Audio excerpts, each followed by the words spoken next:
Hey guys, what is up? Welcome to Cosmic Origins.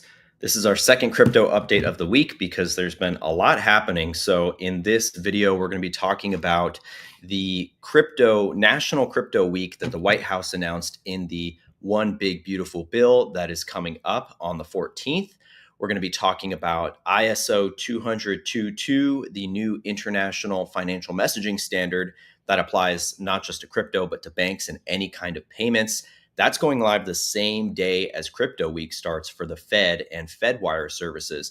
And then we're also going to talk about Brad Garlinghouse, the CEO of Ripple, today, just hours ago, less, testified before the Senate Banking Committee with several other figures. And we're going to share the most important clips that I got from that and where this is all going in the next few months, because I genuinely think we're moving into the best time to ever be a crypto investor, particularly an XRP and ISO 20022 compliant crypto investor. So these next few weeks and these next few months, I think, are going to be really hot and spicy, and there's going to be a lot of volatility. Could be up and down, but overall, I'm feeling like we're going up more than anything.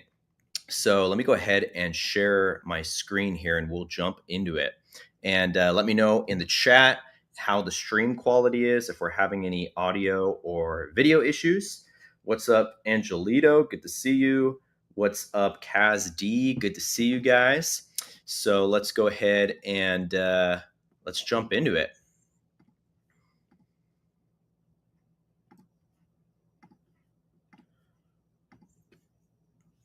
All right. So first off, if you haven't seen my free crypto workshop from the Rise of the Guardians conference in Sedona, that is available on my YouTube channel. Just go to my main page. It should be the shared video that's on the front. Otherwise, just look at my recent videos, and that's in there. And that's called Crypto in the Golden Age. And it goes really deep into what we're dealing with here in this whole shift. And especially for beginners, this is a beginner-friendly introduction into crypto. And I think that even if you are more advanced in crypto, you're going to get a lot out of this. So check that out on my YouTube channel. And let's start with this tweet from Alex Cobb saying, "Yep, I've seen enough. XRP season starts now." And if we look at the chart, it's hit this key breakout line of resistance where we've had this resistance around this $2.30 level. This in particular is the XRP Bitcoin chart. So XRP in terms of Bitcoin. And, we finally have broken out of this resistance channel that we've been bouncing off of for quite some time. And if we look at the XRP chart here, this is the 1 week chart. We are starting to get a breakout on the 1 week chart, which is a really good sign for the mid to long term bullishness of XRP in particular. We can see XRP is up to $2.38 right now. Just in the past 24 hours, it's up over 3%, and it's up more than that over the past week and month. So let's go ahead and jump into some of the biggest stories that we were just talking about. This is from Echo the Truth, Echo X on X. He says, "Major changes are happening. July 14th is just the beginning. Get ready. Crypto week is about to be wild. A series of massive financial system shifts are happening right before our eyes, and it's all syncing up. On July 14th, which I believe is next Tuesday, or maybe it's next Monday, the Federal Reserve FedNow system goes to the ISO 20022 standard. So if you've never heard that before, ISO is the International Standards Organization, and ISO 20022 is the standard based around payments infrastructure. So this is going to apply to any kind of payments done anywhere in the world. And it basically puts different countries and different banks and different institutions on a universal financial standard where you can think of it as like a shared language where they can all interoperate.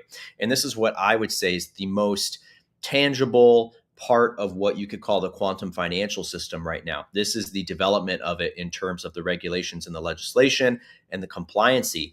And so for the Federal Reserve, I have my own thoughts on that. I think, as you guys have heard, I think as many people think, it's going to be going away and probably into the treasury. But this is a beginning step because this is going to start transmuting it and getting crypto to be more involved and bringing in that compliancy for the cryptos that are compliant, like XRP, XLM, Algo, HBAR, Sologenic, Cororeium, Stronghold. These are all ISO compatible cryptocurrencies, whereas Bitcoin Ethereum, Solana are not compatible with the ISO 20022 standard. So this is going to put these assets, I think, on a totally different level and playing field here.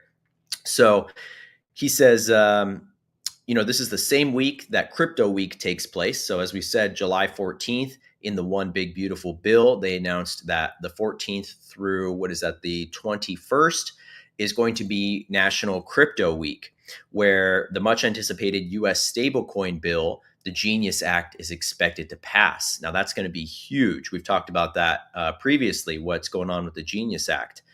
This isn't a coincidence, it's coordination. So what does this mean? We're moving away from a debt-based system and stepping into a new credit-based era, a financial system that puts power back in the hands of the people. That's how we end the Fed. I'm not saying this is an overnight flip of the switch, but the wires are being laid literally. And as I've likened it to in the past, it's like plumbing, right? So all the plumbing infrastructure is being built. I would say it's already mostly built in terms of what we're actually working with on the blockchain. It's all ready to go. And it's just a matter of that water turning on the main and getting that flip of the switch, that instant liquidity, that current C, Ripple's on-demand liquidity, Ripple drops being a fraction of an XRP. All of these water codes are embedded in cryptocurrency, and water is a very feminine energy too. So this is part of this whole shift of, really distributing the more masculine power structure that we've been operating in for arguably thousands of years, but definitely in the short term, the last 100 years since the Fed was created. And now we're moving into a universal feminine-based system where everyone is going to be empowered. We're guided by our intuition to certain assets, and we have the logic and the reasoning to actually back all that up on paper and connect the dots. And that's how I find the cryptos that I'm particularly interested in. I'm guided to them first, and then I go and I do all the research and the dot connecting and make sure it all lines up. So the evolution of the Fed and messaging systems, ISO 202 doesn't guarantee the use of crypto. It doesn't inherently talk about crypto, but it is a compliancy standard that cryptocurrencies can be compliant with. So it's a global financial messaging standard, a code. Blockchains are also code. In order to participate in the system, your infrastructure must speak the same code, the same language. That's why assets like XRP, XLM, the other ones we mentioned, they were built for this. But it doesn't end there. This July ISO upgrade is just the warm-up. In November, the SWIFT system, which is the old school, but also the current banking settlement system. So SWIFT is when you send, say, a wire transfer, you send money from one bank to another, it goes through SWIFT. And that was set up by the banks in the 70s. And the problem with SWIFT is it doesn't actually settle funds. Plus, you pay a really large fee. If you ever do a wire transfer, you're generally paying a hefty fee. And when you actually send those funds through the SWIFT system in a wire transfer, what the banks do is the SWIFT system tells them how much they owe each other, but it doesn't actually settle the funds in real time like XRP and crypto does, which is where this plays a role. Currently, they just settle it on the back end. They just go in with their agents and they say, okay, we owe you this much, you owe us this much, so we're going to send you this much, and now we're settled. But when it comes to XRP in particular, they're going for this global infrastructure of cross-border payments as a main portion of what the XRP mission is. And so that means instant settlements anywhere in the world, any country, any institution, and you're paying, even if you're sending millions or billions of dollars, you're paying a fraction of a penny in fees, which is just a whole different game. And that's that level playing field, whether you're a big bank, you're a government, or you're a little individual like us, you're paying the same amount, you have the same amount of access, and that's that level playing field. Also, the US debt clock has been dropping clues for years. The PDF on their site literally spells out what's coming. They even mention blockchain, AI, and the return to sovereign assets. This isn't a conspiracy anymore, it's confirmation. Go to usdebtclock.org and download their PDF to see for yourself. And you can go check that out, really poke through their website. They have a lot of great information on there. And remember, nothing is random, everything has meaning. There are no coincidences. As he says, we've been early, we've been mocked, but now the system is aligning with everything we've been saying. It's game time. Know what you hold. So that is going to be very exciting. Let's see, I'm going to jump ahead here because in that same respect about being criticized and mocked, yesterday, Brad Garlinghouse, ahead of his Senate testimony, posted this video, which basically talks. It's a bunch of interviews condensed into a minute, talking about how people have been criticized, how they're from all different walks of life, from farmers to normal 9 to 5 jobs to whatever, and it's been this thing that has been this huge stigma and this huge suppression culturally, especially from the last administration. So go check that out on his page. I'm not going to play it now, but I will play you some other clips here in a moment. Before we get into that, just looking a little more, I asked Grok, because I haven't seen too many details on it yet, but I asked Grok what is in the one big beautiful bill regarding crypto week, and or what do we know they're going to do. And it says of course, the big beautiful bill is a massive legislation package. I'm just going to kind of skip through that.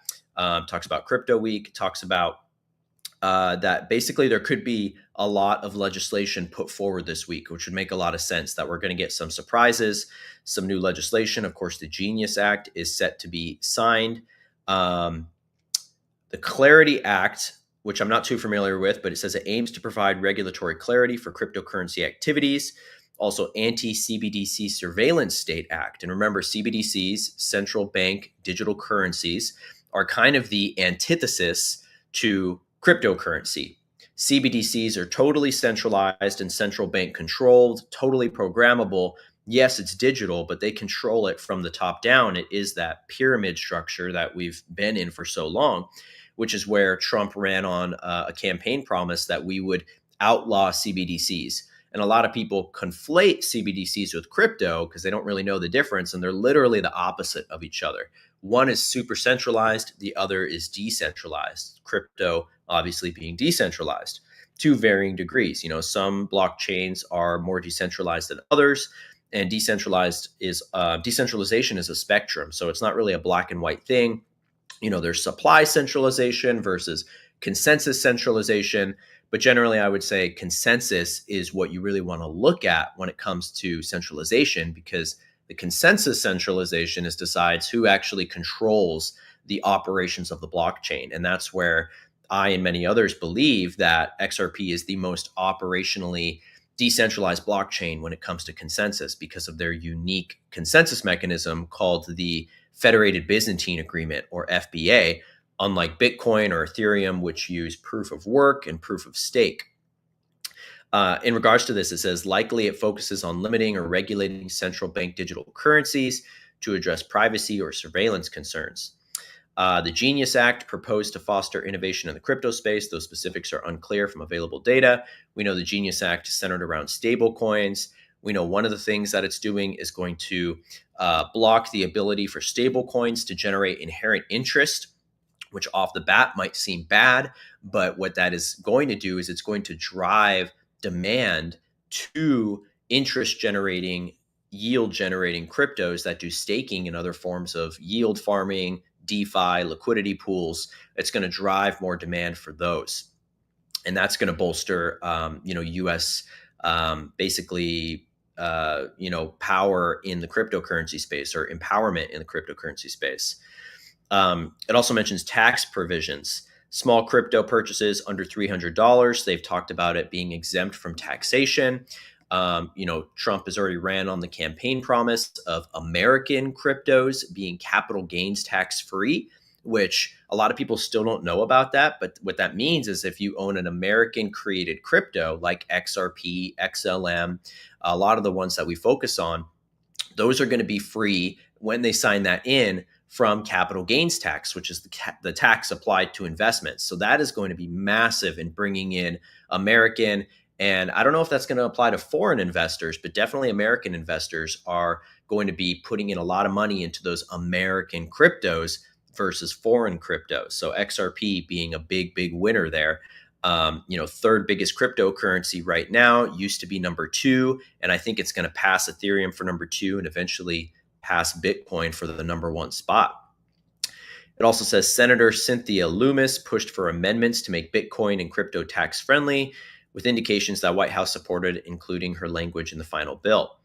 So, obviously some of the criticism of the big beautiful bill is the deficit increasing Although I do think that this is going to be a short-term increase that will eventually result in long-term erosion of the national deficit and of personal debt as well, in the style of, Nasara Jassara. I don't think it'll ever be called that, but I think we're going to be getting individual, amendments and bills and things that are occurring that essentially mimic what the Nasara legislation of the 1990s set out to enact. What else we got here? Delays in crypto hearings. Consideration of the big beautiful bill was described as drawn out and taxing, leading to a postponement of House votes and potentially delaying a Ways and Means Committee hearing on crypto. This suggests that crypto-related discussions tied to the bill might be in flux or unresolved. And my guess is they're saving it for Crypto Week to have a big influential week. So I think that is most of what we want to cover in terms of what we know about Crypto Week so far. Again, they haven't really told us much, but I think it's going to be a lot of surprises coming up. We already looked at Brad's post here talking about the bill, and I'm just going to check the comments real quick to see if there's any questions before we fully jump in to playing some of these clips from today's Senate hearing, because this is where it gets really exciting. Good to see you, Sheila. Kaz, yes, level playing field. Well, maybe. I don't know too much about BNY. What's up, Phil? Good to see you, brother. ISO is international standards. It's more like if you're a big group of business or governments, you feel safer adopting a ISO or private. And I think it's going to benefit everybody. I think it's going to be that level playing field that really creates, instant, frictionless liquidity, quantum nature to payments. Moving money as fast as we move information on the internet is really what we're getting into here.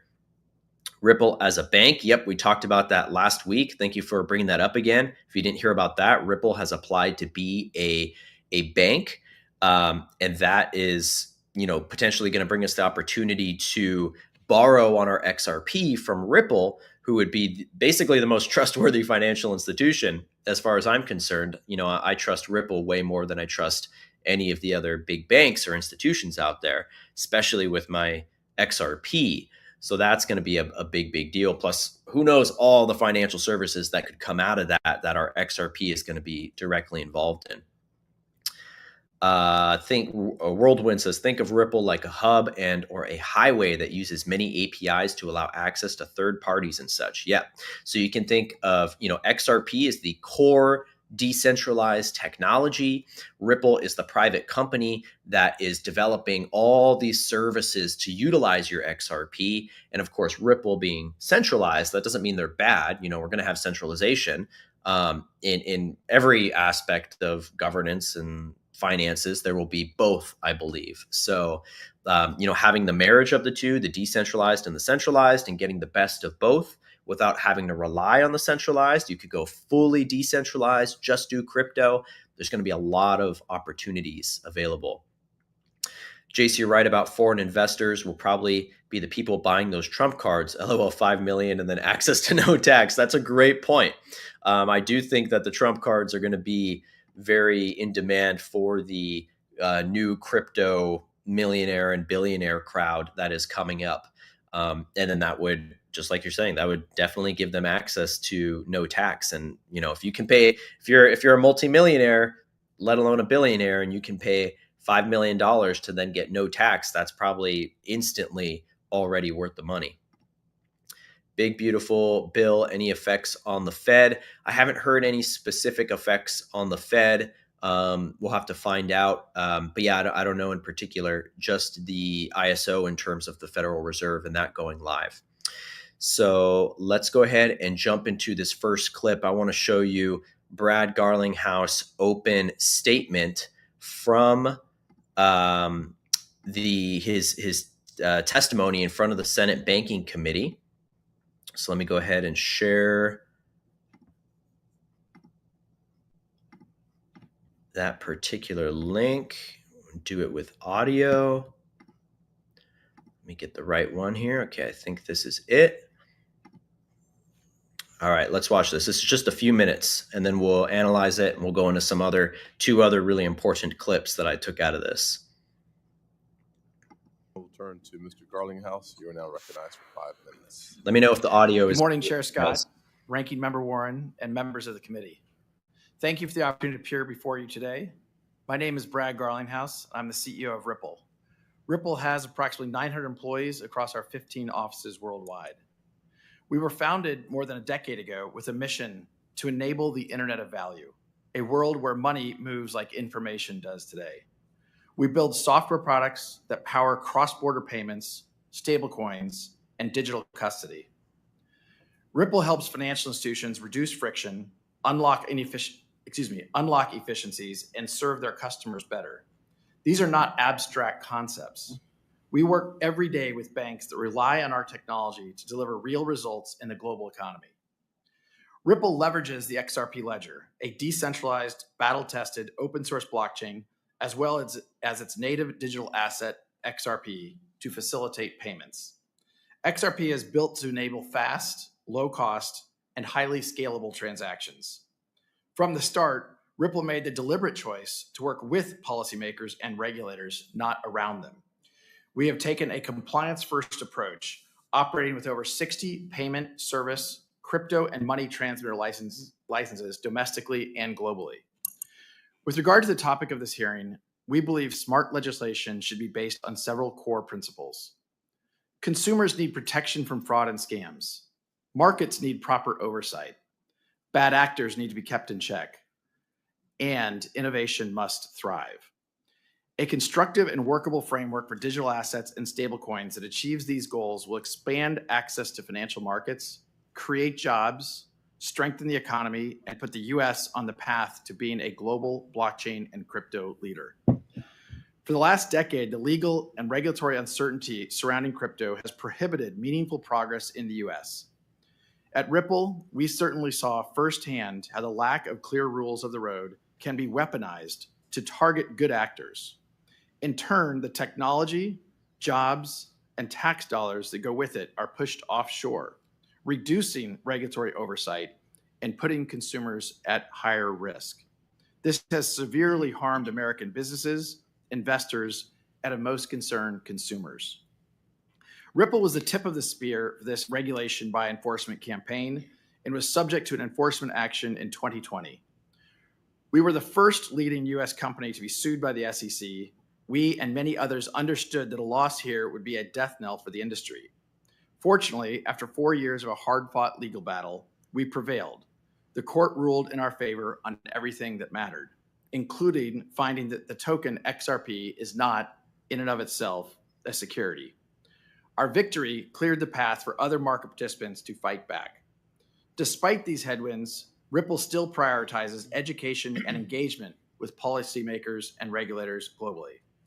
For companies to have the confidence to continue doing business in the United States, Congress should focus on passing principled and smart legislation with these critical goals in mind. First, set clear jurisdictional boundaries for our main financial regulators.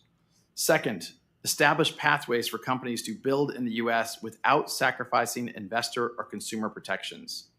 And third, ensure that the U.S. can be a global leader in crypto by taking full advantage of the benefits and efficiencies brought by digital assets and blockchain technologies. The U.S. possesses the world's deepest capital markets, the most advanced technical talent, and a spirit of innovation that has powered our nation since its founding. There is no reason we should not be the undisputed leader in digital assets and blockchain. Over 55 million Americans participate in the crypto economy today, equating to over a $3.3 trillion market cap. A smart regulatory framework for crypto market structure is essential to realize that future and is overdue. Speaking on behalf of the crypto industry, I urge you to prioritize the passage of market structure legislation for digital assets through this committee and the full Senate, to provide the rules and regulations needed to ensure that the U.S. becomes the crypto capital of the world. Once market structure legislation for digital assets becomes law in the United States, this will catalyze a new era of U.S. competitiveness and unlock efficiencies in financial transactions, dramatically helping consumers and businesses alike. Ripple hopes to see this become a reality, and we look forward to working with you to help make this happen. I look forward to your questions. Thank you. All right. Like that was so well laid out, very succinct, very professional. You could tell Brad was a little nervous, I would think, but Brad always has the best energy to me of any crypto CEO, chairman, executive. Like he's just got he's got a great vibe, a great aura. 111, awesome. So yeah, I mean, what he laid out there was, and if you're just tuning in, that was Brad Garlinghouse, the CEO of Ripple, associated with XRP.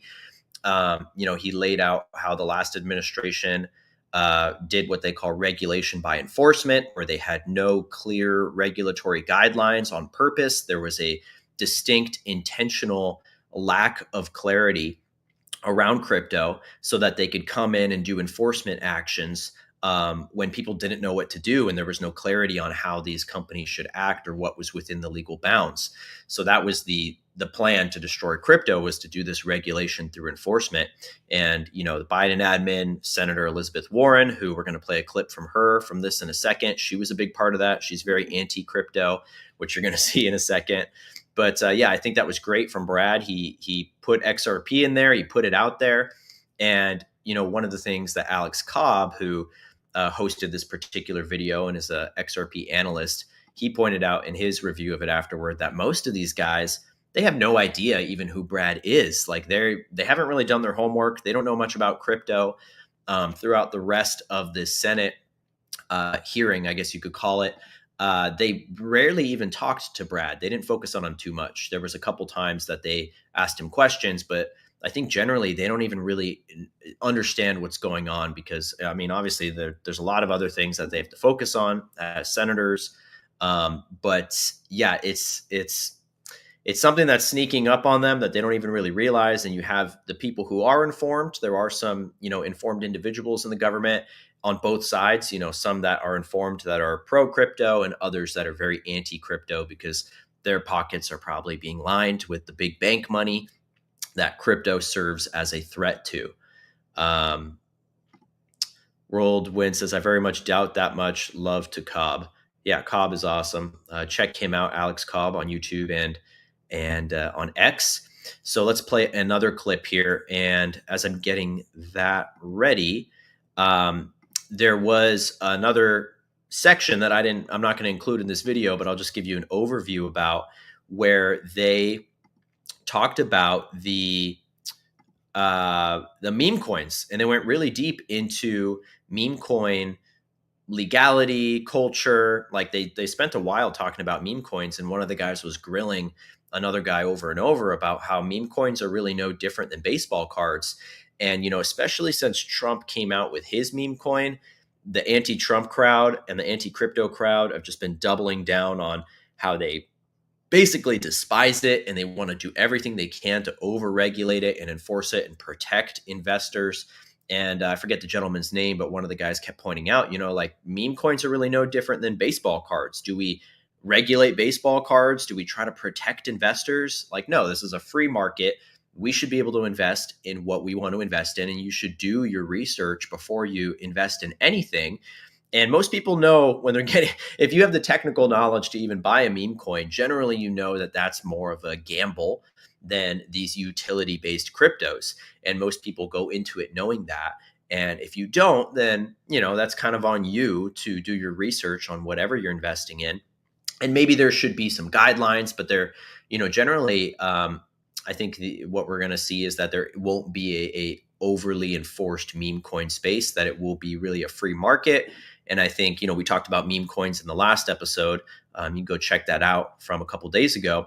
But meme coins are basically becoming tokenized communities.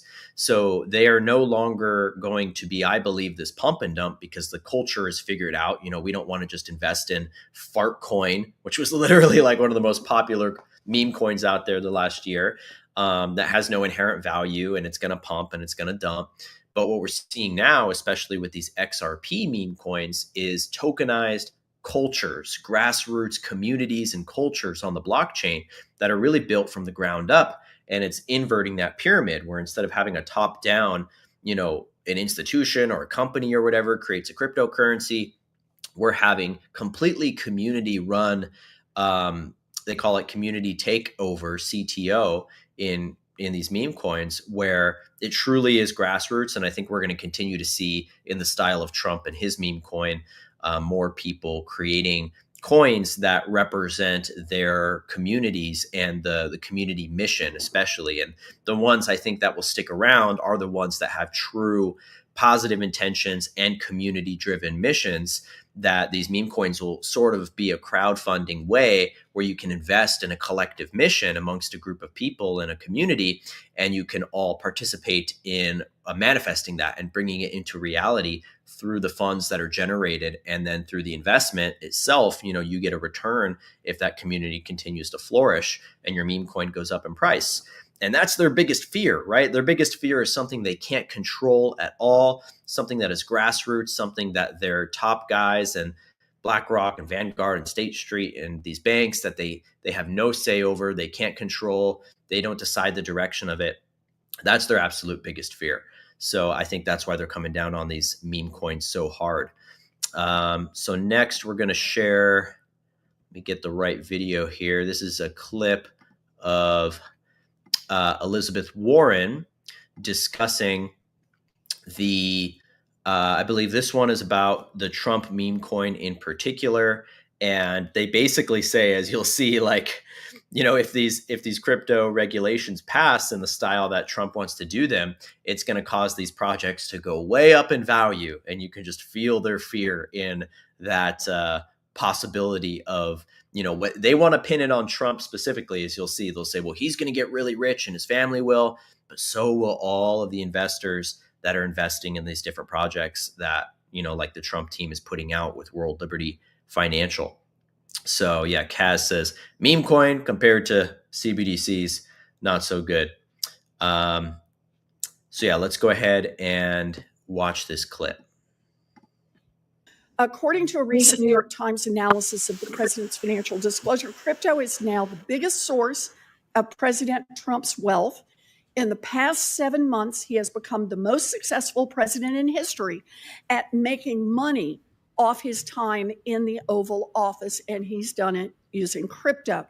Now, Mr. Painter, if Congress passes a bill creating a new federal regulation. And I just want to say, I missed the beginning of this, but right before this, they say that Trump's biggest income right now is cryptocurrency. That has become his biggest form of income, which just tells you right there, where this is going and what, Trump and his family, particularly Don Jr. and Eric and Barron, are really focusing on for the Trump legacy and their, future financial stability and abundance.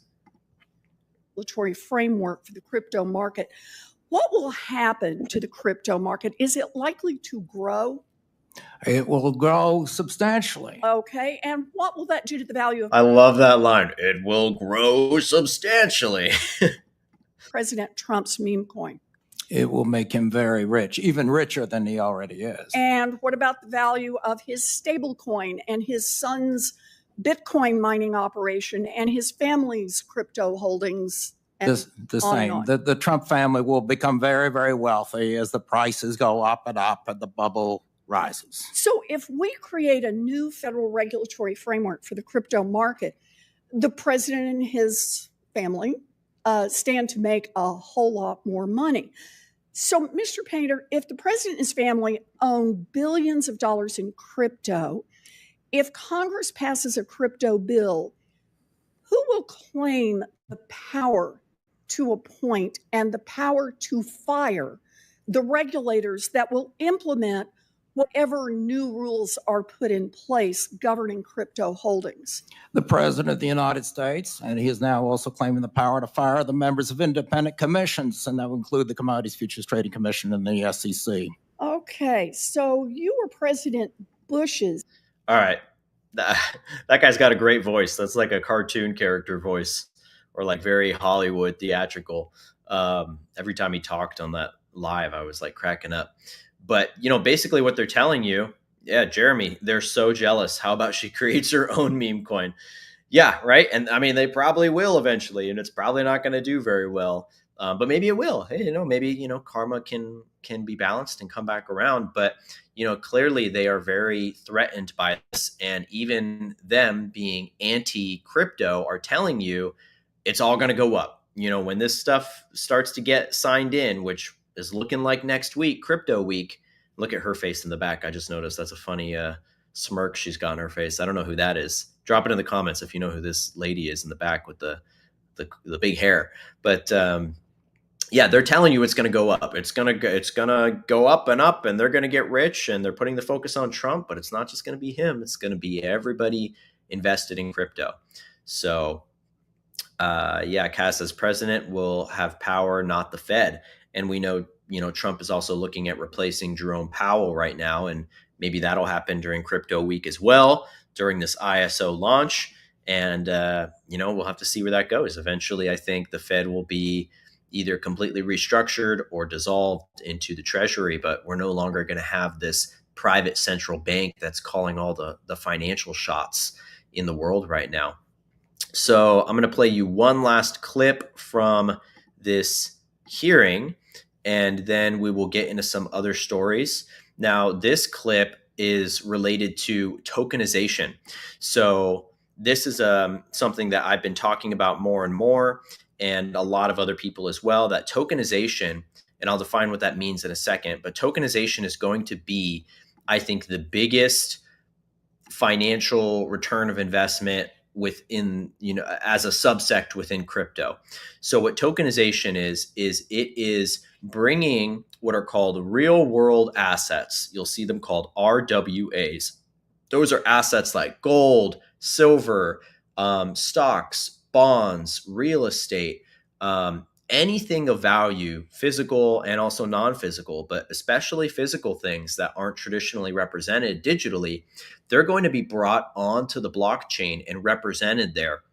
And this is that level playing field. The blockchain is the level playing field where you're not going to have these big walls to investing in these various assets that traditionally, only the wealthy elite have invested in. Like, how many people actually grew up, I know I didn't, with financial knowledge around how to invest in stocks, how to invest in bonds, and gold and silver. And, of course, gold and silver are getting more popular now, but typically we didn't grow up learning from our parents how to invest in these things.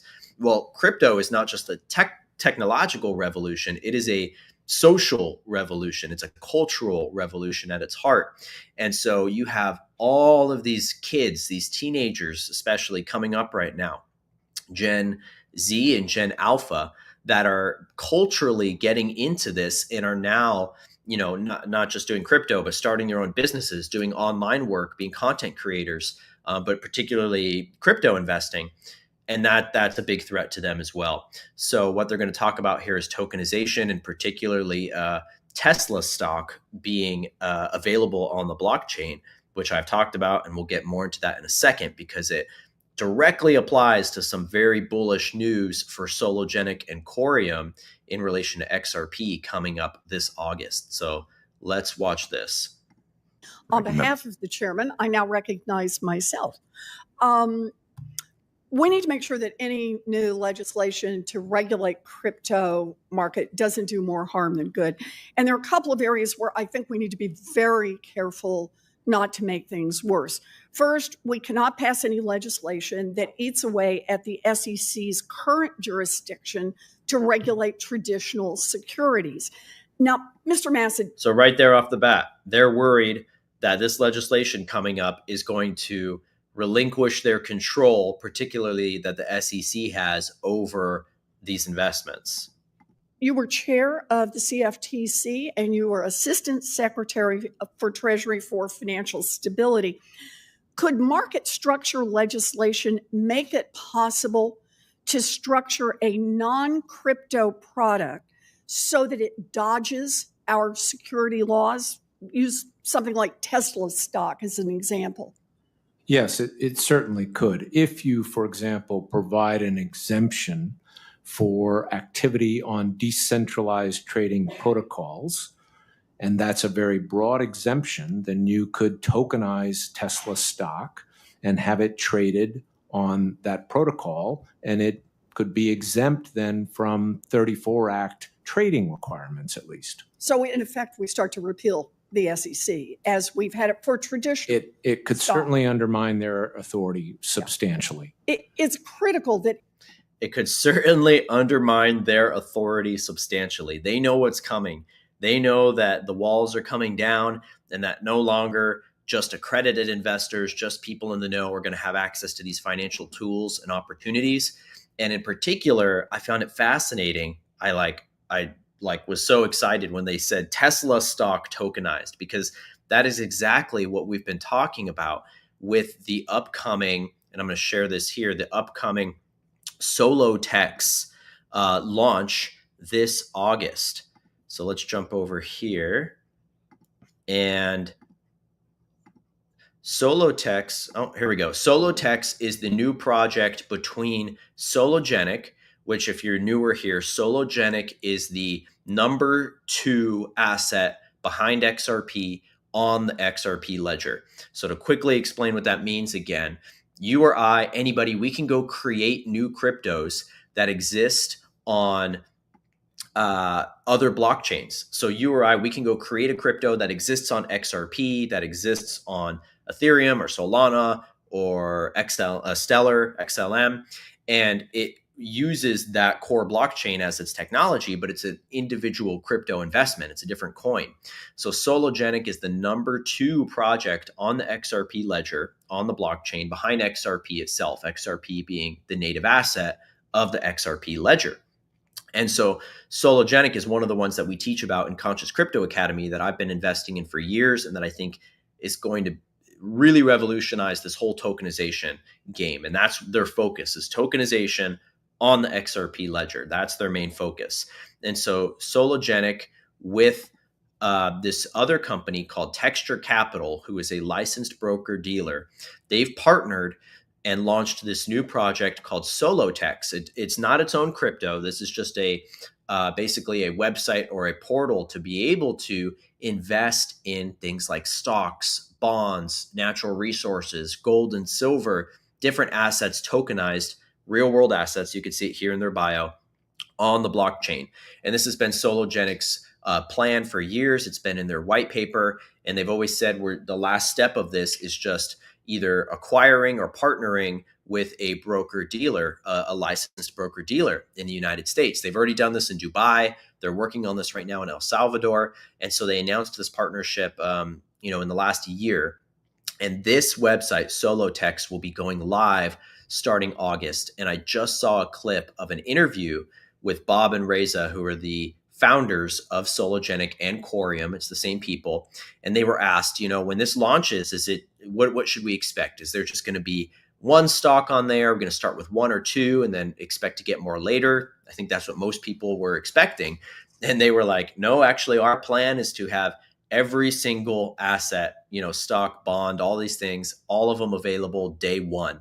And that is huge, you guys. And clearly they know about that in these circles in the government where they're afraid of this. And that's why they referenced Tesla stock.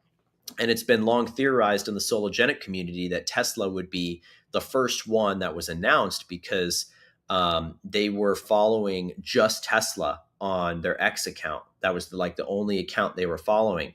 And so that felt like a signal that, okay, Tesla's going to be one of the first. But now we know it's going to be a bunch. But imagine, Elon, obviously big into the tech space, when Tesla stock is available on the blockchain for the first time, don't you think there's a pretty good chance Elon might tweet about that and be like, hey, look at this. This is pretty cool. You can now invest in Tesla stock without actually having to hold it with a broker, with a bank. Now you're going to be able to hold stocks on your private crypto wallet and have all the benefits of a private crypto wallet, but with all these other assets that are not cryptos. And that's going to be huge, guys, because not only do we get self-custody, all the benefits of a private wallet. Think back to the Canadian trucker rally, which I bring up a lot. With the Canadian trucker rally, they shut down every single form of payment. They shut down all their banks, their PayPals, their crypto exchanges like Uphold, Coinbase, Crypto.com, Kraken.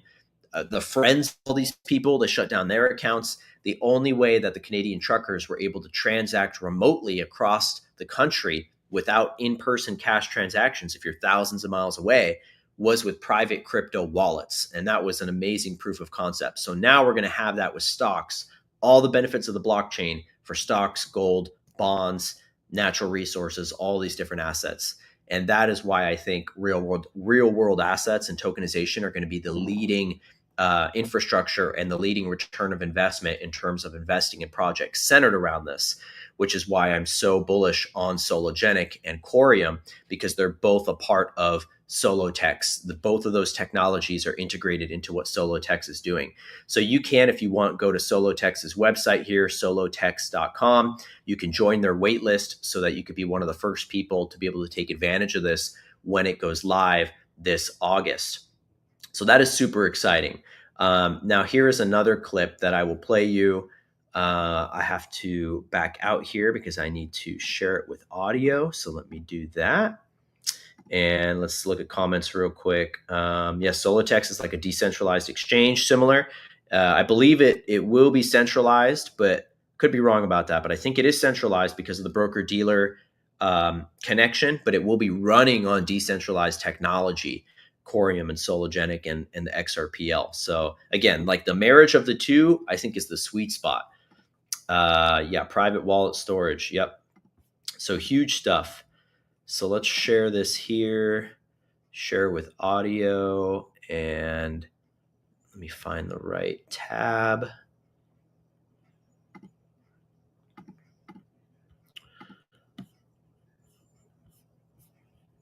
Here we go. Let's play this. And Vlad, I mean, and real quick, this is the Robinhood CEO, Vlad Tenev. Robinhood, of course, being one of the top ways to purchase stocks, especially for the average person who's not normally an investor, access to the public, very influential in what's going on right now. And he knows tokenization, as he says, is going to be the biggest innovation, and the SEC knows it, which is why Elizabeth Warren is up there saying, we got to be careful because this is going to take away power from us, basically. And Vlad, I mean, you mentioned, launching this in the U.S. as well. Is there a specific, regulatory change that you need in order to get this done? Well, for tokenization in the U.S., we do believe that the SEC has the authority to make it happen without legislation, which is interesting. And you probably saw last week, Chairman Atkins of the SEC gave an interview about tokenization. He called it a great innovation. Mm-hmm. And we agree with that. We think tokenization is perhaps the biggest innovation to come into capital markets in the past decade. So I think the US shouldn't be far behind. I think the opportunity is too large to ignore, not just for retail, but also institutional. And I think they're keen. They're having tokenization roundtables at the SEC, which we've been a part of. So how quickly can we expect hard to predict. Yeah. I think the challenge with the U.S. is we already have something that works. We have the traditional financial system. It's maybe not 24/7, which tokenization would allow, but it's 24/5. There's a lot of stakeholders that we have to make sure feel good about the change. I mean, we haven't even fully moved off of mainframe in the U.S. So I think it could take time, but I'd like to see the door opening for tokenization rather quickly. And I actually think our event should help accelerate that. Now that you see real products that are useful to customers with this fundamental technology, I think there's going to be more and more pressure for, industry partners around the world to adopt the technology. So once again, to kind of rephrase or simplify what tokenization is, we've already said it's bringing these real world assets onto the blockchain, creating that level playing field. But more so what it's doing is it's taking the traditional centralized central banking infrastructure and it's decentralizing it. It's giving the power back to the people. It's bringing down all these walls and creating truly an equal experience for everybody involved. And that's what the beauty of blockchain is when people join Conscious Crypto Academy, especially from other countries, they're often like, okay, I'm in, say it's somebody from Europe. I just signed somebody up from Spain today. And she was like, okay, is am I going to be able to do the staking with Cororeium and the different passive income, even though I'm in Spain? And the beautiful thing is that when you're on the blockchain, it's all the same thing for everybody, no matter where you are. So the thing that's different for each country is the centralized on-ramps and off-ramps into and out of crypto, as in the exchanges. So different countries have different exchanges. They have different regulations around what exchanges are allowed, if they're licensed, blah, blah, blah. But once you're on the blockchain, it's the same access, the same opportunities for everybody. And that's why this is so big, because when you keep your money on the blockchain now, instead of in a bank, instead of in stocks that are held by a broker or a bank, you're fully in control. You have full empowerment over your money. And that's what this whole crypto revolution is about. Decentralizing it, giving the power back to the people, having more sovereignty. And then, of course, the cherry on top of that is the generational wealth that is being created for all of us investing because of these new technologies, and having, as I say, the left and the right brained, the masculine and the feminine, the intuitive and the logic, but basically feeling the intuition, feeling the call to these assets like so many of you guys had, and then having the courage, the masculine expressive nature to act on that feminine intuition and actually go and take a risk, do that leap of faith, be the fool archetype in tarot, and do something that maybe your family is like, hey, Billy, that's not a good idea. We don't think you should be investing in crypto because blah, blah, blah, blah, blah. But having the courage to do what you feel is right and what is going to be beneficial for not just yourself, but all of humanity. And that's why I see this as so important. So let's jump back into some more stories here. And I'm going to share with you next a post from Bob Ross, who is the co-founder of Sologenic and Cororeium. Cororeium being the biggest passive income earner that we're focusing on right now, between 40 and 50% annual returns in the staking rewards, not even talking about the return of investment on the asset itself, but just in terms of passive income, like what you would get 2-3% maybe in a bank, 40 to 50% right now, depending on if you're compounding that interest, 42%, I believe, flat at this moment. But then if you're compounding that, you can get upwards of 50, which is just incredible, let alone for a utility-driven ISO 20022 compliant project connected to XRP and all these things. So Bob Ross here says, proud to welcome a new wave of frontier companies to the CoreNest Capital's portfolio. So CoreNest is Cororeium's venture capital arm, essentially investing in other technologies and other startup projects. And this is their top 10 companies that they are now investing in. So some of these I've heard of, some of these I haven't heard of. Safe Superintelligence, SSI, Neuralink, Perceptive, Orbit Fab, Autonomy, Coverstar, Nilo, Pax Markets, Bond, and Cheddar, alongside SpaceX and other ones. So that's a new announcement, basically new wave of things that they're seeing that they want to invest in as a part of this larger infrastructure of Cororeium, Sologenic, and XRP.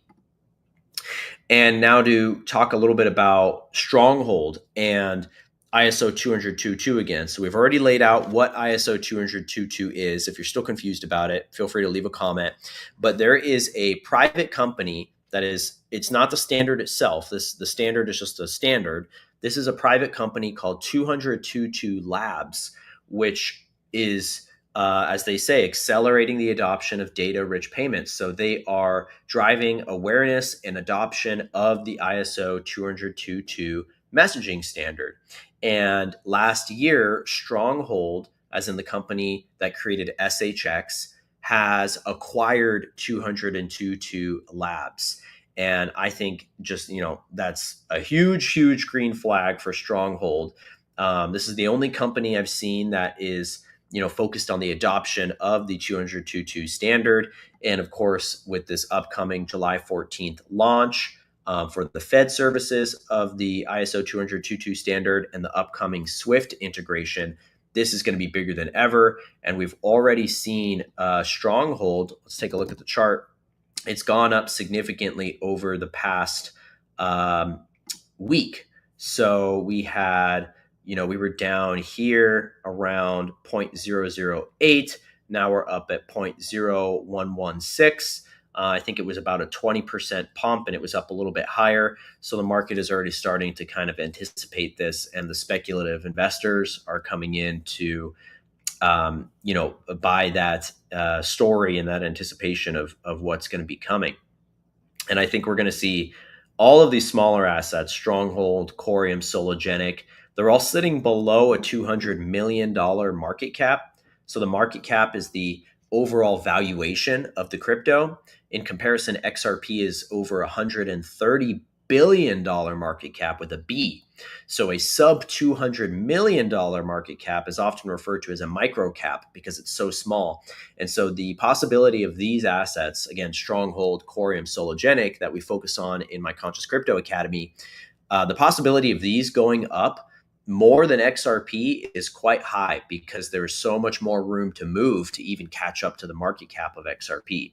I do think XRP will be the leader and will remain the highest market cap, but in terms of possible return of investment, ROI, these could possibly outperform XRP. And that's one of the reasons that we're focusing on them. Plus, all of these projects that I just named have gotten funding, like startup funding from Ripple. So these are not competition to Ripple. They're actually essentially synthesized, and something that Ripple is seeing will be influential as well. And maybe one day Ripple will even make an offer to buy one of these projects. That would be pretty interesting. So another announcement this week was that Trump's Truth Social project filed for several crypto blue chip ETFs, including Bitcoin, Ethereum, XRP, and Crow, which is Crypto.com's native exchange token. And here's the distribution breakdown.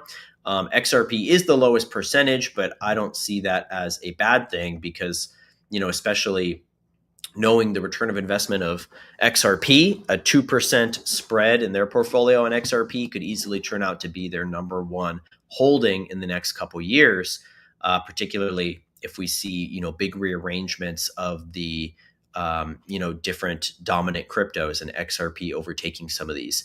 And it kind of ties into this idea that, Bitcoin and maybe Ethereum are going to be used to pay off the national debt. That's something that, I've theorized for a while, and that Trump floated himself was, hey, wouldn't it be great if we could just send some Bitcoin to China and all of a sudden our debt is zero? That could be something that actually ends up coming into fruition.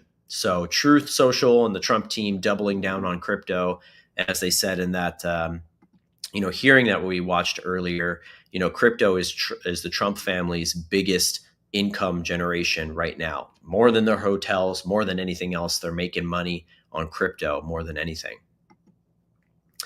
And here I want to play you a short clip from notfinancialadvice.crypto.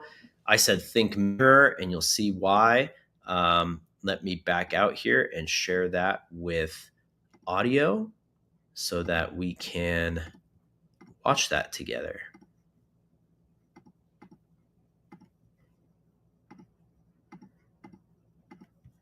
Give me just a sec. I got to scroll through all these links and find the right one in my share screen here.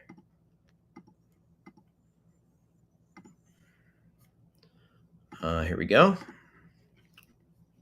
I then started thinking about how Bearable Guy 123 posted his first ever 589 meme on 12.3% of the year, February 14th, a date he's highlighted multiple times. Well, it gets even crazier. You know how there's a reverse account of Bearable Guy 123? Okay, well, what's 12.3% of the year in reverse then? What happens when you start at December 31 and go backwards to find 12.3% of the year? You land on November 16th, David Schwartz's birthday. The same day the original Teddy Roosevelt cartoon gave birth to teddy bears, the same day all 12 regional Federal Reserve banks went live. I then started thinking about how Bearable Guy 123 posted his. All right, so that builds on some previous clips of his if you want to go through his page and poke through. But I mean, the whole Think Mirror thing is obviously a quote from the 17 posts. And if you're not familiar with Bearable Guy, this is a 17 style cryptic poster who I think could be connected to the 17 project and is probably David Schwartz, maybe Brad Garlinghouse, BG, Bearable Guy. Something worth doing a deep dive into if you haven't yet. Cryptic riddles, picture riddles, essentially, that are posted that inspire research and questions, just like the 17 posts. And, you know, there is a reverse Bearable Guy page called 321 Yugal Barab, which is Bearable Guy 123 backwards. And again, that's that whole Think Mirror thing. So interesting stuff there. Let's go back to our main link page.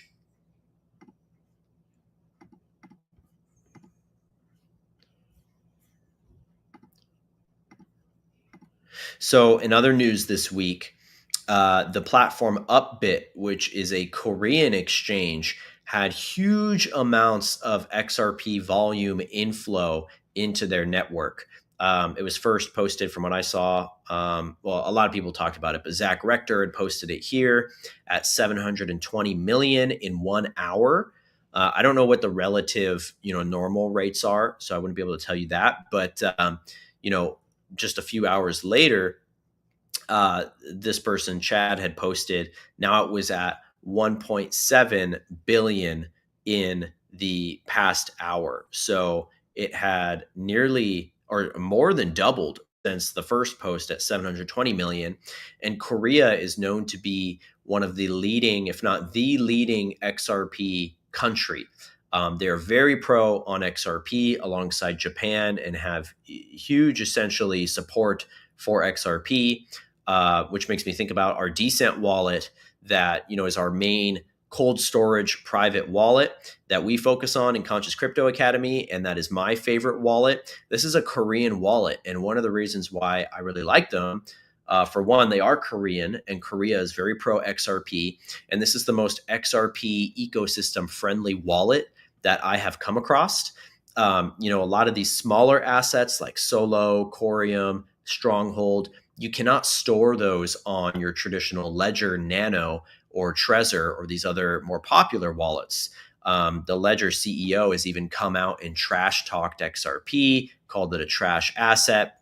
And at the point where I saw that, I'm not supporting this, company anymore, and went with Decent even more than I previously was, more support for Decent.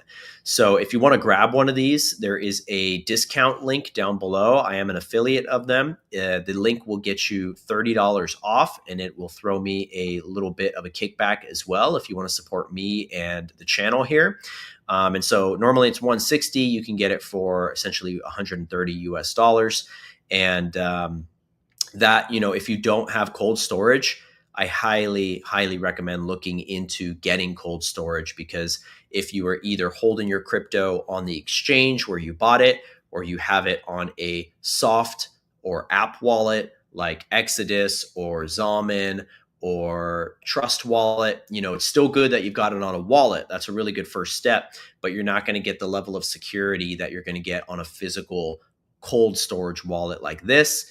If it's just on your phone in one of those apps, it's just more vulnerable because you take your phone everywhere with you. If you were to lose your phone, there's some vulnerabilities there. If someone were to get into your wallet app and get your PIN or whatever. Whereas this, it has the option to actually have a biometric thumbprint scanner, which is not sent to any companies. There's no storage for it. There's no internet connection to this device. It just exists on the device. But that means that if somebody got the wallet, they would need your actual thumbprint to get into it versus just a PIN code, which could be easy to guess potentially. So again, if you want to grab one of these, the link is down below in the description, and you can get $30 off on purchasing one of those. So Korea, big inflows for XRP, big activity there, especially coming up to this crypto week next week. And now transitioning out of crypto a little bit, just to cover some other relevant stories.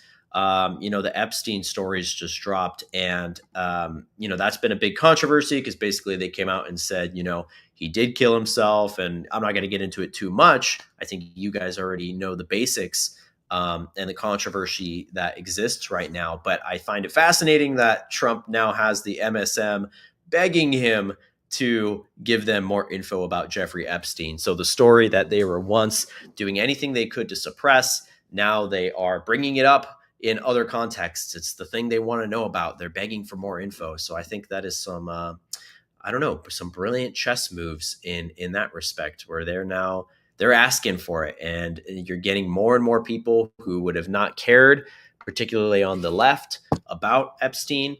And you're getting them, making that a top priority. So I think that is a brilliant dynamic that's playing out. And then we have a post here from Vincent Kennedy who says, "We're entering a new financial era. All the signs are there. The pieces are in place. The laws are passed. A system is emerging that can transact in any currency from anywhere in the world using nothing but a phone. No towers, no borders, no middlemen. This isn't just a shift in technology. It's a shift in power. A new way of doing things, a fairer, more open and accessible system for everyone. Position yourself accordingly." And I think that's why, some people, particularly, those of you guys that are watching this right now, most of you have probably felt this intuitive higher guidance call to investing in crypto. And that's why you're here. And on the other end, there's people who don't feel that call at all. There's people who still want nothing to do with it. And I think there's a reason for that. I think the people that have the ears to listen to God and to their higher guidance, their guides, angels, are receiving the messages that they need to position themselves to fulfill their spiritual missions right now, which is what Conscious Crypto Academy is all about. So if you don't know, I run an online crypto coaching academy called Conscious Crypto Academy, where we give you direct step-by-step tutorials on how to invest and set up all of the different things that I've talked about today, all these different assets that I talked about, we cover. We don't just show you how to actually buy them, but how to get them, how to store them, how to transfer them to that private wallet I was just showing you. We have direct tutorials. It makes it super, super easy. So I've worked with people as young as 19 and as old as their late 70s from all over the world.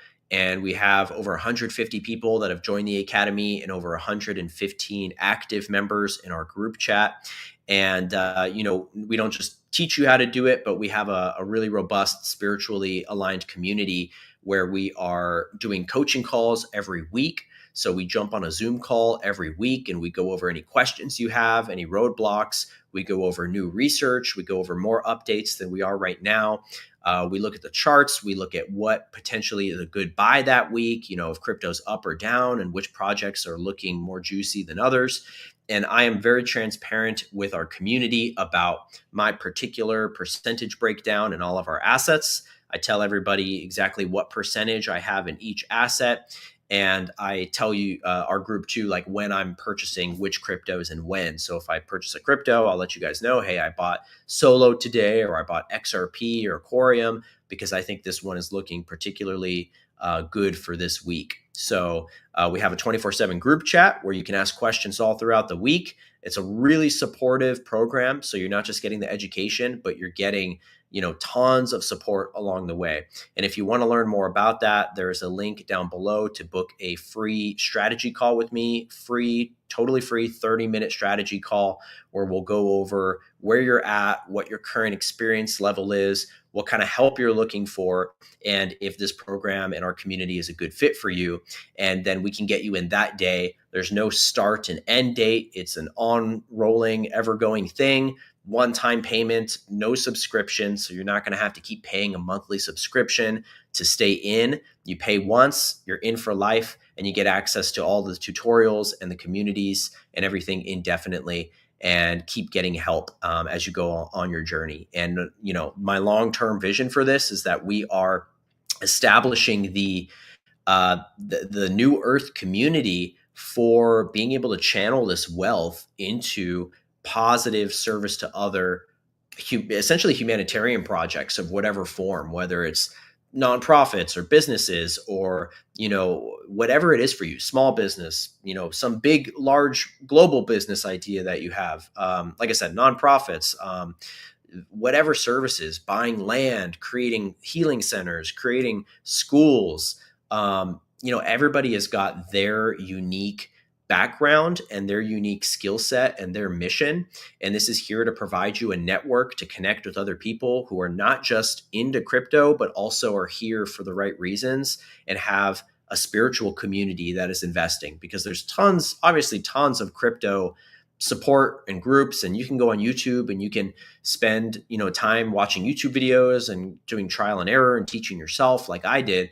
But to be able to have a group that gets you where you want to be so much quicker than it would take to go and do it all yourself, which again, you can do it all yourself totally, but it generally is going to take you a lot longer than just getting the information you need right away, having a solid community to, bounce ideas off of, bounce questions off of, get advice from other members, where you're not just getting my support and coaching, but you're also getting a group of over 115 other people to be able to connect with and find people that want to co-create the same mission as you. So if you have a particular mission, that's part of what our group is for, is like share that mission and find people that are on the same page. And then as this comes into fruition more and more, we're going to really evolve that and start creating some really beautiful things together. And that is my big vision for what we're doing here. It's not just about the crypto. The crypto is the in the moment opportunity that's going to allow us to become creator beings with unlimited potential. And of course, even without money, we're still creator beings. But as we're still in this third density realm, as many of you realize, money is a very powerful, empowering tool to be able to manifest your dreams and your missions and build them. Because, if you want to build a school, if you want to build a homestead, if you want to build a community, whatever it is, you're going to need money to actually build that right now. And so this is that transition period where I believe we're going to be on a mass level, bigger than this program, as a human race, we're going to be building the new earth together. And crypto is going to be a key player in manifesting that and catalyzing those opportunities. So check that out down below. You can book a free strategy call with me, or you can look at my website if you want to get some more info and some testimonies about, what we teach, what we cover, what's included, and all of that information. And then my email is also down below if you have any questions and you want to ask me anything or learn some more about what we're all about. So to kind of round this out, we're getting near the end here. Feel free to drop any questions that you guys have in the chat before we end the stream. I forget if I put this on my last stream, but David Schwartz posted this really funny photo. Has no meaning. I know some people were like, is there a hidden meaning here? Hey, maybe there is. I don't know what it is, if there is a hidden meaning, but it was just a hilarious post. This is the guy who created XRP. And for some reason, it got a lot of people talking about how David Schwartz is probably Satoshi Nakamoto, who is the person that created Bitcoin. And I've done videos about that. You can go back and watch them. I've got a particular one about David Schwartz and his time at the NSA and how it seems like he was involved in the creation of Bitcoin, and Bitcoin being, as they say, the beta test coin that was the setup or the prototype for XRP. XRP being, as they say in their own words, the better version of Bitcoin. It was created to solve the problems and the scalability issues that Bitcoin had. And if you watch my last update, we also talk about the mysterious figure Arthur Brito, who is one of the anonymous co-creators, just like Satoshi, anonymous, who is still involved in XRP and Ripple, and nobody knows who he is. There's no pictures of him, anything. And he just made his first post on Twitter, his first post of any kind in like 14 years. And I think that is another sign of what's to come on top of all the other things that we've talked about today. And then in other news, as the last story here, before we go into any questions you guys have, just to kind of touch on it, Elon obviously declared that they're going to be launching the America Party, and this being a third party that is, in opposition to the two wings of the same bird that are the Democrats and the Republicans. And just to give my quick take on this, I know some people, and there's a lot of different theories, right? Some people think this is a true beef or battle between Trump and Elon, and that this is going to take away votes from whoever Trump endorses in the next election. What I feel is that this is part of the plan, that this is a move to move people out of the two-party system and find a more middle ground. Because basically what I think happened was, there was this two-party system, and Trump and the alliance knew that if they were to run a candidate who was Trump in a independent party or a third party, that the chances of actually winning were essentially zero. And so it's kind of that idea of infiltration over invasion, but in the reverse again, where instead of trying to go and battle with a new party right off the bat, they infiltrated the Republican Party. They chose the Republican Party to run that operation. And that woke up a lot of people on the right. And then we've had other operations that have been waking up people on the left. I think this controversy between Elon and Trump is probably one of those operations. It's also, it brings to mind the Art of War, where they say something along the lines of appear weak when you are strong and appear strong when you are weak. So, it is appearing weak to see fractures or divisions within that alliance of Trump and Elon. But I think what this is going to do is it's going to really expose the two-party system and bring us back to a truly unified place, or at least the beginnings of that. And we'll have to see how this plays out. But obviously, Elon is very pro-crypto as well. What we talked about earlier with Tesla and Soloex and the connections there. And then Elon has got connections with XRP, going back to his PayPal days.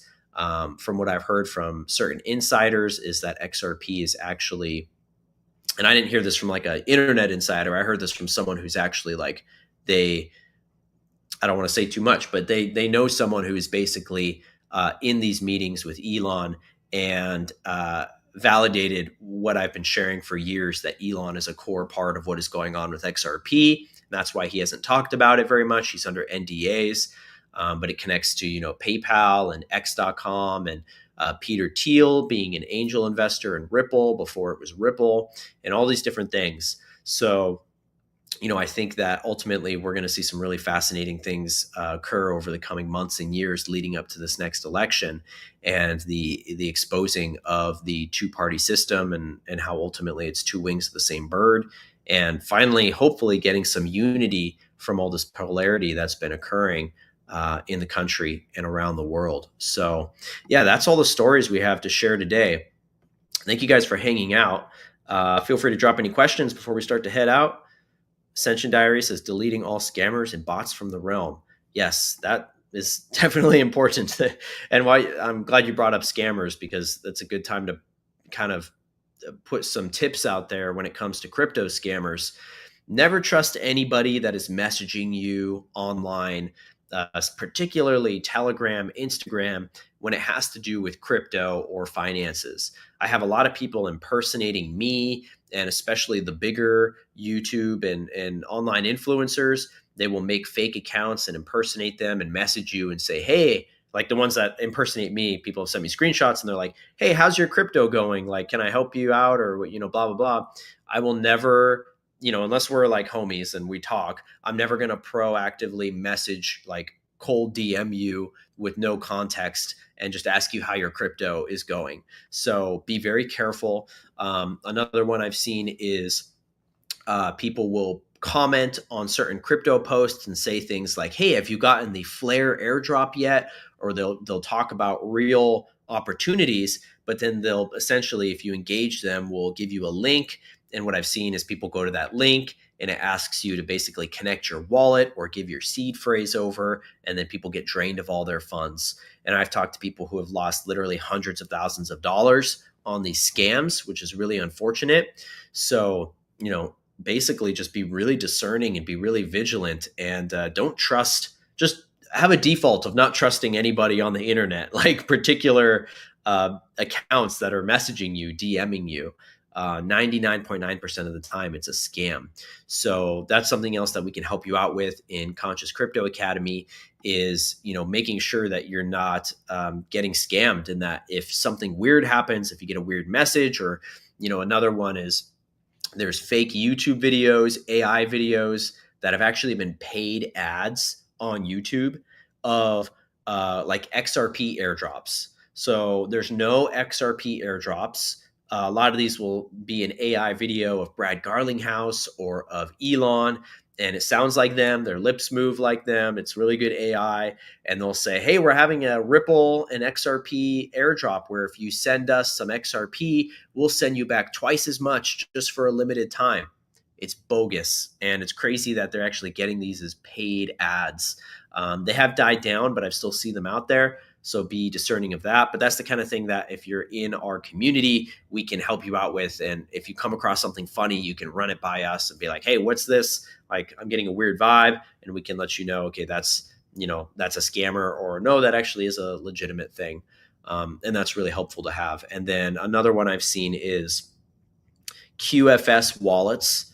Some of these accounts will message you saying, hey, you need to secure your crypto with a QFS wallet. BS. What they do is they basically have you send them all your crypto, and then they ghost you and they delete their account, and you're, out of luck. And the thing with crypto is because you're in full control, there's also nobody to save you or bail you out. So if you send all your crypto to a scammer, you're not going to get it back. So you really need to take on that personal responsibility and that discerning and that vigilance to really vet these different things that you're seeing, because it is the Wild West out there, and the scammers are getting more and more creative every day, coming up with new ways to trick you. So that's where it's good to have any kind of community or any resource that you can tap into to be able to connect with people and go, hey, is this legit or is this, BS? So yeah, thank you for bringing that up. And here's a prayer to getting rid of all of the scammers and the fake bots and the manipulators out there that are trying to vampire our energy and take from us in a way that is not serving the greater good. So, what's up, Simon? Good to see you, man. Thank you, brother.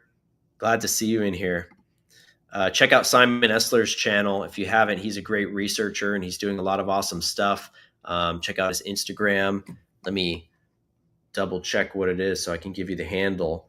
But I think he's on Instagram for sure, and on X, and it's Simon_Esler1111. And I've been working with Simon and been friends with him for like a long time now, like since my early awakening days, almost a decade. So yeah, much love, man. Good to see you. And shout out Rock Lobster. Jeremy says, I wish that all the crypto you mentioned a few minutes ago were on my exchange. Yeah, so that's the thing, is the cryptos that we're talking about, the smaller ones, Stronghold, Sologenic, Cororeium, primarily those, they're not available on many, if any, of the exchanges. So some of them are available on certain exchanges, but like the big ones are not going to have them. But particularly for like Stronghold, you have to go through the blockchain to acquire them. So that's why it's such a lucrative opportunity and investment, because for XRP, it's super easy. You go on any mainstream exchange, you can get some XRP or some XLM, and it's easy. But when it comes to these smaller ones, you have to really know how to find them. And that's one of the things we'll guide you through and teach you how to do in our academy. And that's why the opportunity is so lucrative, because when these cryptos get listed on the bigger exchanges, that's when the doors open for so many new investors, both small guys like us and big institutional investors, for money to start pouring in. And so almost always we see when these small cryptos get listed on these bigger exchanges like Coinbase, Crypto.com, Uphold, Kraken, whatever, that almost always creates an instantaneous pump of varying degrees. Sometimes it's 10, 20%. Sometimes you get multiple X, 5, 10X. But for these ones that we're talking about, like, we still are in that pre-exchange listing phase. And that's why it's such a good opportunity. And I did see Kraken recently tease some new crypto listings. And they put like, let me see if I could just find it real quick, because this was pretty interesting. They basically put up one of those word searches, And it was kind of a little, semi puzzle. Let me see.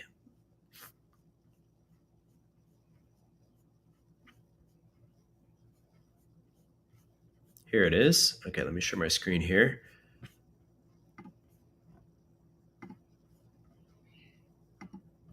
So this was 2 days ago on the 7th. They said this week's listings, and also look, 17 in the emoji, 17.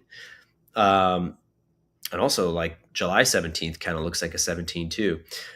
This week's listings, let's go. And they listed a couple, and then they said, plus a few surprises along the way, maybe. And in here, there's a bunch of different cryptos that you can find, Jasmy, GOAT, HBAR, but look, SHX. And it's very obscure. I don't know if that's on purpose, if that's just a total coincidence. I mean, ultimately, no coincidences, right? But like SHX backwards and diagonal, there it is. So I don't know, maybe it'll get listed. That would be the first exchange listing for SHX. But, when these get listed, and I think Soloex going live this August, that'll be a big catalyst that could push a big exchange listing. It's really ripe opportunity. And like I said, I think this is the best time in the whole history to invest in crypto in terms of the risk to reward ratio. Like, yeah, you definitely could have bought crypto years ago, when Bitcoin was $10 or $1,000 or when XRP was 1 cent. But most people did not, either because they didn't know about it or because it was too speculative and the risk was too high. But in terms of what we know is happening and the risk to reward ratio, I think we're at the time where the risk is the lowest and the reward is the highest. And that is a unique moment in space time where it's not going to be that way for very much longer, because especially as these regulations get brought in, which next week is looking very exciting and promising for that with Crypto Week, that's when the reward ratio will start coming down, because prices will keep coming up and risk will continue to go down, but the reward will also come down. Right now, we're at such a unique moment. So that's what I'm here to help with. If you guys need some help and you need some coaching and a community to help guide you and to connect with on this journey. And let's see. Did Kraken just do a solo post? Oh, I don't know. Let's take a look. Was that today that you're thinking?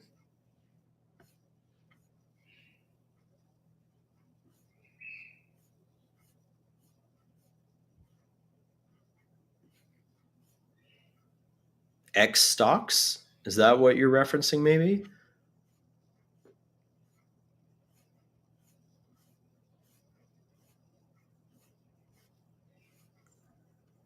I don't know. Let me know. In the crossword. Oh, did you see Solo in the crossword? That would be interesting. Oh yeah, Solo. Oh my gosh, I didn't even see that. Nice. And it's very clearly, like, it's not even backwards and diagonal. Well, that's pretty cool. I'm glad you pointed that out. Solo in the crossword. So yes, we could be getting some big exchange listings this week.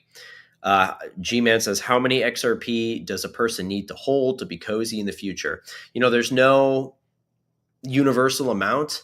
I always tell people it's how much you have available. Like, there's no like recommended amount or anything. I will say online, kind of just in the culture, what I've seen a lot of people say is 2,000 XRP is a good amount, that if you can acquire that, at least that much, that will make you financially free. I can't validate that. Obviously, I don't know. It all depends on how high the number goes and in what timing. But, if I believe XRP will be at least a 5-digit price, if not 6-digit, if not 7-digit in the years to come down the line. And you could do the math there. I mean, if XRP truly does become 7-digit one day, which sounds, that would be $1 million. And that sounds like crazy talk to a lot of people. But if you remember, David Schwartz made a post that I talk about quite often. The only time I've ever seen him reference any kind of price for XRP, he made a post talking about how a $1 million XRP is better for the ecosystem than a $1 XRP. And basically, because if a bank is trying to move $1 million, if it's worth $1 million per XRP, they only need 1 XRP to move that $1 million. But if XRP is $1, they need 1 million XRP to move that amount. And so it's basically that the system works better the higher the price of XRP, because the less intensive it is on the ecosystem. Moving 1 coin is a lot less intensive than moving 1 million coins. So I don't know. It's like, people will say it's crazy for saying $1 million XRP, but he literally put that example out there himself. And, he's one of the world's, if not the world's top cryptographers, and speaks in code and riddles and stuff all the time. And that seems like a very in your face kind of foreshadowing that, if you have social conditioning that's telling you that's impossible, you're just going to write it off. But if you have eyes to see, then you go, okay, maybe there's something to that. So if that were to happen, hey, even 1 coin, it would make you pretty wealthy. So yeah, I would say there's no amount that a person needs, but just do what's comfortable for you, do what feels right for you. And always remember, as they say, don't put in more than you're afraid to lose. I'm more risky in that sense. Like, I'm all in, but I'm very confident in it. And maybe you are too, but you got to do what's right for your particular situation. All right, guys. Well, thank you for hanging out. I will be back soon with some more updates. Gold standard, now XRP standard. That's right. And, I'll say one more thing before I head out, because you're reminding me of this, Kaz. Like, a lot of people have said for years, XRP is backed by gold, XLM is backed by silver. It's not true, but that's good. There is a misconception that XRP is backed by gold. It's not backed by gold. It's not backed by any physical asset, but we don't want it to be backed by gold or any physical asset, because to have a backing requires a centralized entity to do the backing. So if XRP were backed by gold, you would need a central bank or a treasury, but probably a central bank, to actually issue the backing, which takes away the benefits of it being a decentralized asset in the first place. Because if it's backed by gold too, all of a sudden that means it's fixed at a price. That would imply that it's pegged to gold in some respect. And so that takes away the whole opportunity. So that would create a further power structure on it that we don't want. Whereas what this is set up to be, XRP is set up to be the liquidity and the bridge between every form of value in existence, which is what we were talking about earlier with tokenization, bringing every form of value onto the blockchain. And if it's connected to every form of value, it is essentially the value of it was essentially the sum of all the value that it's moving, of gold, of stocks, of bonds, of crypto, of debt, of national currencies. It's going to have all that value inherently in it. And so what that means is you won't need it to be backed by gold, because it's going to be backed by the technology that connects every form of value. And it is backed by that technology currently. That's what gives it its inherent value, not pegged to some other asset, but the value of connecting every other form of value in existence together and creating that unity consciousness web. That's what gives the value. And so in terms of being like, most people want it to be backed by gold so they can go to the bank or whatever and be like, hey, give me some gold for my XRP. It's going to be like that anyway. You're going to be able to go to any bank or any institution. And because XRP is the liquidity that connects everything and it makes everything more accessible and liquid, you're easily going to be able to move your XRP into any other form of value, whether it's gold or stocks or anything, silver. And that's where I have that example of like, it literally is going to make gold quantum, where, and everything quantum, where if you've got a bar of gold or silver and you want to send it across the world, you're going to be able to, in the near future, go to your local bank with your bar of gold or silver and say, hi, I want to send this to my buddy in Europe. And right now, the fastest way to send it would be to get all that gold and silver on a plane and try to fly it there in a big old clunky bag, which is just archaic, right? So you're going to be able to go to the bank or whatever financial institution, probably Ripple, as we've seen since they've applied for a banking license. And you're going to be able to go, okay, here's my bar of gold or silver. I want to send it to my buddy in Europe. And what they'll do is they'll take that, they'll put it in their reserves. And I think banks are going to they're going to have to become real reserves again. I think that's going to be part of this whole Basel III and ISO and everything else that's happening. Real reserves. They're going to put that in their reserves. They're going to translate that gold into digital gold in their system. And then they're going to swap all in a few seconds or less. They're going to swap that digital gold into XRP as the bridge asset. And they're going to send that XRP to your friend's receiving bank in the UK. And then in 2 to 4 seconds, that will settle, and that bank of your friend will receive that XRP, and then they're going to take that XRP and they're going to liquidate it back into physical gold or silver that they pull out of their reserves. And then all within a few minutes or less, your buddy is going to be handed a bar of gold or silver that you have essentially just quantumly sent them across the world in a matter of seconds or minutes. And that is the quantum financial system. That is the ability to move anything of value around instantly, even physical things. So that's why it is the gold standard. It's not backed by gold, but it's better than being backed by gold because it's backed by connecting everything. And that's what it's all about. So thank you guys for tuning in.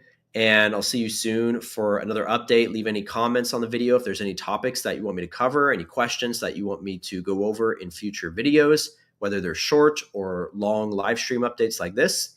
And I'll see you guys soon. Have a great week, and good luck with all your investing as we prepare for this exciting crypto week and ISO 20022 Fed launch in less than a week. See you guys.